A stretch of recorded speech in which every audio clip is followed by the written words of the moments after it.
Bacaan liturgi Rabu 3 November 2021, Hari Biasa Pekan Biasa ke-31, Peringatan Fakultatif Santo Martinus de Porres, Biarawan. Bacaan dari surat Rasul Paulus kepada jemaat di Roma. Saudara-saudara, janganlah berhutang sesuatu kepada siapapun, tetapi hendaklah kamu saling mengasihi. Sebab barang siapa mengasihi sesamanya manusia, ia sudah memenuhi hukum Taurat. Karena firman berikut ini, jangan berzinah, jangan membunuh, jangan mencuri, jangan mengingini, serta segala firman lain manapun juga sudah tersimpul dalam firman ini. Kasihilah sesamamu manusia seperti dirimu sendiri. Kasih tidak berbuat jahat terhadap sesama manusia, karena itu kasih itu kegenapan hukum Taurat. Demikianlah sabda Tuhan, syukur kepada Allah. Orang baik menaruh belas kasihan dan memberi pinjaman. Orang baik menaruh belas kasihan dan memberi pinjaman.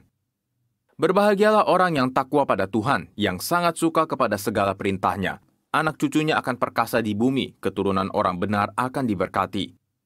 Orang baik menaruh belas kasihan dan memberi pinjaman.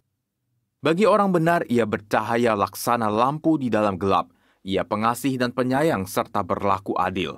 Orang baik menaruh belas kasihan dan memberi pinjaman, ia melakukan segala urusan dengan semestinya. Orang baik menaruh belas kasihan dan memberi pinjaman. Ia murah hati, orang miskin diberinya derma, kebajikannya tetap untuk selama-lamanya, tanduknya meninggi dalam kemuliaan. Orang baik menaruh belas kasihan dan memberi pinjaman. Haleluya, haleluya. Berbahagialah kalian jika dinista karena nama Kristus, sebab roh Allah ada padamu. Haleluya. Inilah Injil suci menurut Lukas, dimuliakanlah Tuhan. Pada suatu ketika, orang berduyun-duyun mengikuti Yesus dalam perjalanannya. Sambil berpaling, Yesus berkata kepada mereka, "Jika seorang datang kepadaku dan ia tidak membenci bapanya, ibunya, istrinya, anak-anaknya, saudara-saudarinya, bahkan nyawanya sendiri, ia tidak dapat menjadi muridku. Barang siapa tidak memanggul salib dan mengikuti aku, ia tidak dapat menjadi muridku. Sebab siapakah di antaramu yang mau membangun sebuah menara, tidak duduk membuat anggaran belanja dahulu? Apakah uangnya cukup untuk menyelesaikan pekerjaan itu? Jangan-jangan sesudah meletakkan dasar, ia tidak dapat menyelesaikannya." Lalu semua orang yang melihat itu akan mengejek dengan berkata, "Orang itu mulai membangun tetapi tidak dapat menyelesaikannya."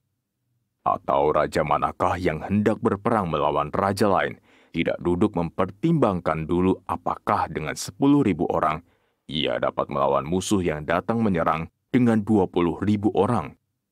Jika tidak dapat, ia akan mengirim utusan selama musuh masih jauh untuk menanyakan syarat-syarat perdamaian. Demikianlah setiap orang di antaramu yang tidak melepaskan diri dari segala miliknya, tidak dapat menjadi muridku. Demikianlah sabda Tuhan, terpujilah Kristus.